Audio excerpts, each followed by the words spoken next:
Hello বন্ধুরা, তোমরা সবাই কেমন আছো? আমি তো বেশ ভালোই আছি।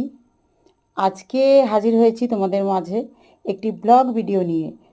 আজকে আমি সকালবেলা বাজারে গিয়েছিলাম, তো সেখানে গিয়ে আমি খানিকটা মাছ কিনেছিলাম, ওই 300 গ্রাম মতো।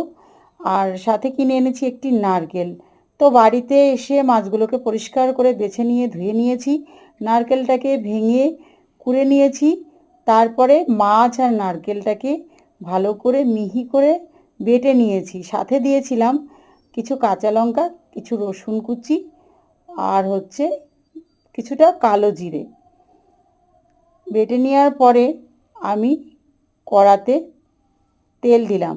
তেলটা গরম হয়ে যাওয়ার সাথে সাথে দিলাম একটি শুকনো লঙ্কা ফোড়ন, কালো জিরে ফোড়ন। তারপরে সামান্য নুন, হলুদ একটুখানি, লঙ্কার গুঁড়ো কালারফুল করার জন্য, আর একটু ধনে জিরের গুঁড়ো, আর দিয়েছি মিট মশলা টেস্ট করার জন্য।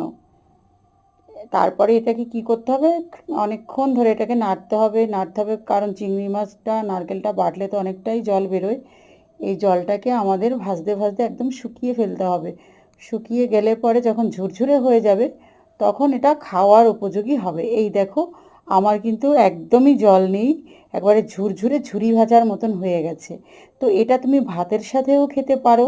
আবার অনেকে কিন্তু পুর পিঠা বানায় না, পিঠে, ওই যে ভাপা পিঠে হয়, সিদ্ধ পিঠে হয়, তার পুর হিসেবেও কিন্তু ব্যবহার করা যেতে পারে। এটা কিন্তু দারুণ টেস্টি হয়।